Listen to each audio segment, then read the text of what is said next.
साड़ी, लुगा, जीन्स, पजामा, धोती जो बांटना है बांटिए। आइए, आपको यही हम चुनौती दे रहे हैं। और हाँ, हफीजुल साहब आपसे कहेंगे, ये जो आपको खेल कूद का मंत्रालय मिला है, खेल कूद मिला है ना, जैसा कि सुन रहे हैं नुनू के मूसा रणधीर सिंह जी, रणधीर सिंह जी ने हमें एक चुनौती दिया था। बड़े भाई हैं, भले वैचारिक मतभेद है, वो कल भी रहेगा। आयु में बड़े भाई हैं, तो रणधीर भैया आपके बगल में आए हैं, बादल भैया से हिसाब किताब होगा। लोग चाहते हैं आपसे थोड़ा बात कर ले। आपने कहा था कि जयराम महतो को चैलेंज देते हैं, तो सुनिए रणधीर भैया, हमने तो आपको लोकसभा में चैलेंज दिया था कि आपका लोकसभा पड़ता है दुमका, आप लड़ सकते थे गोड्डा से। मेरा लोकसभा पड़ता है गिरिडीह। हमने आपको चैलेंज दिया था, कहां? धनबाद के लिए। धनबाद अभी किस सीट को? जहां पीएन सिंह 3 बार से सांसद। तो हमने तो आपको वहां से, जहां से आपकी पार्टी का सांसद था, हमने आपको वहां चुनौती दिया था, आपने स्वीकार नहीं किया। तो चलिए माननीय रणधीर भैया, विधानसभा में भी आपकी एक चुनौती को स्वीकार करते हैं। आपका प्रमंडल है संथाल, मेरा है उत्तरी छोटानागपुर। चलिए एक काम करते हैं, आपके संथाल परगना की गोड्डा की 3 सीटों में पोड़ायाहाट, गोड्डा, महागमा, आदरणीय रणधीर भैया, आपको सीधा चुनौती है आपके छोटे भाई का। रणधीर भैया, ये सीधा चुनौती है। आपका घर संथाल परगना है, हम छोटा नागपुर से आके आपको चुनौती देते हैं। गोड्डा जिला में 3 सीट है, पोड़ैयाहाट, गोड्डा, महागमा। आप एक सीट से आइए और 1 to 1 मुकाबला कीजिए। ये गठबंधन हटाइए, आइए, दोनों इंडिपेंडेंट आते हैं। चलिए आइए, आपकी चुनौती को स्वीकार करते हैं। अरे क्या कर रहे हैं, साड़ी बांट रहे हैं? क्या कर रहे हैं? जनता लिख के दिया है कि रणधीर सिंह जी साड़ी बांट रहे हैं, टाइगर को रोकने के लिए साड़ी बांट रहे हैं। क्या कर रहे हैं रणधीर भैया, बताइए? साड़ी बांट रहे हैं। वाह वाह रणधीर भैया, हमको लगता है ये तो हम जरमुंडी में आए हैं, ये तो हम जरमुंडी में आए से उनको साड़ी बंटवा दिए। यदि हम सारठ चल गए तो उनसे जींस बंटवा देंगे।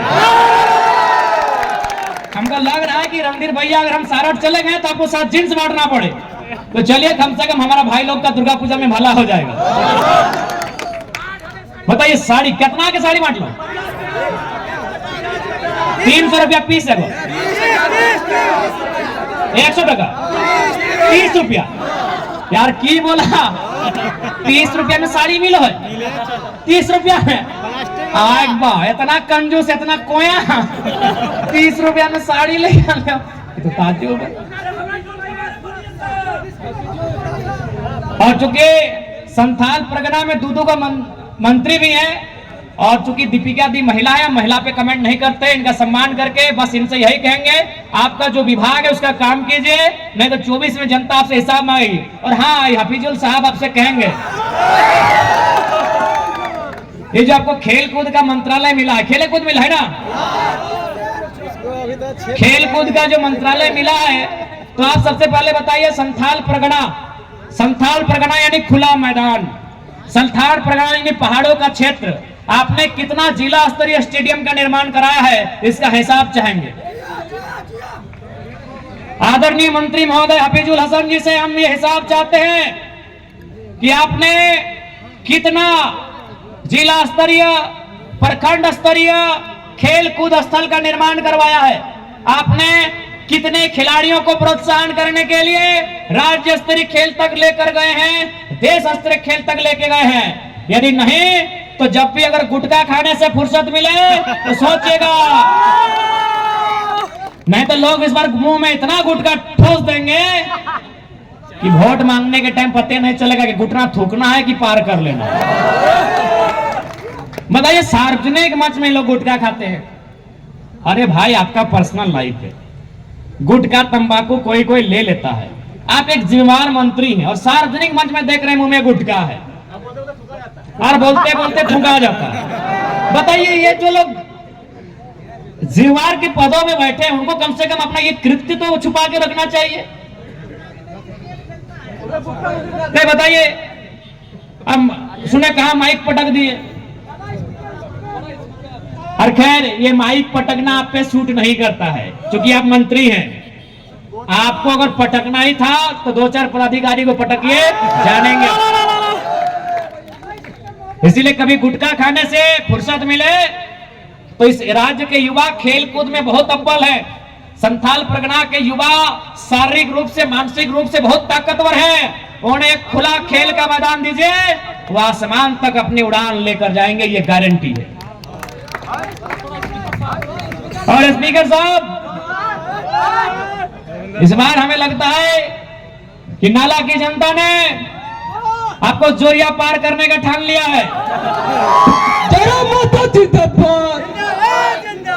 क्योंकि आपने नाला की जनता का जो भला करना चाहे तो वो भला किया नहीं। नाला का आपने चाहा था, नाला ने क्या भला करें, लेकिन आप पे दम भर के सरकार की चापलूसी में व्यस्त रहे, सरकार के नीतियों को बचाव करने में मस्त रहे।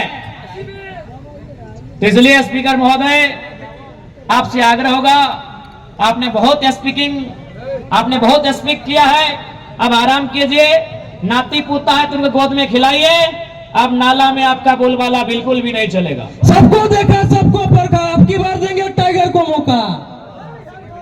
और विशेषकर संथाल परगना यानी संथालों का एक अलग ही दुनिया। तो मैं तमाम संथाल समुदाय से आए हुए अपने नौजवान साथी, अपने भाइयों और बहनों से कहना चाहूंगा कि याद रखिएगा, ये तो गनीमत है कि मुख्यमंत्री के भतीजी, मुख्यमंत्री का घर का बच्चा लोग 25 साल की उम्र पार नहीं किया है। मैं तो हर 4 गो विधायक उधर से होता। दादा बादल का भाई विक्रम पत्रलेख बहुत बेसी लिए छे, ओकरा पर ध्यान दे, 30% लिए छे, बोलो ओकरा। ठीक है, 24 में उनका सारा हिसाब होगा। पुनः आप सभी को धन्यवाद, जोहार। बोका आदमी सब, अरे लेवल को रखिए ना, बोरी बोरी बोले वाला लोग लेवल को रखिए। तो चलिए सभी को देखिए, हमारी एक सीट डुमरी कंफर्म है, दूसरी सीट के इंतजार में है। अगर रणधीर भैया चुनौती से स्वीकार करते हैं तो हम गड्ढा आएंगे।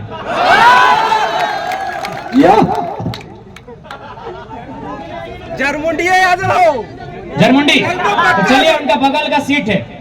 चले साहब, इतना आपको ऑफर दे रहे हैं, सारठ के बगल में बुला रहे हैं। आइए आप भी अपना गढ़ छोड़िए, हम भी अपना गढ़ छोड़ते हैं, और आइए साबित करते हैं कि राजनीति के 2024 के मैदान का टाइगर असल में कौन है। आइए आइए बड़े भाई रणधीर जी, आप भी सारठ को छोड़िए, हम भी अपना उत्तरी छोटानागपुर को छोड़ते हैं। हम तो आपको एक तरह से एडवांटेज दे रहे हैं, हम सारठ के बगल की विधानसभा जरमुंडी आपको न्योता दे रहे हैं। आप आइए आइए, आप साड़ी, लुगा, जीन्स, पाजामा, धोती जो बांटना है बांटिए। आइए, आपको यही हम चुनौती दे रहे हैं। आइए बड़े भाई रणधीर जी, आइए आइए, और 2024 के इस राजनीति की रणभूमि का योद्धा कौन होगा, स्वीकार कीजिए।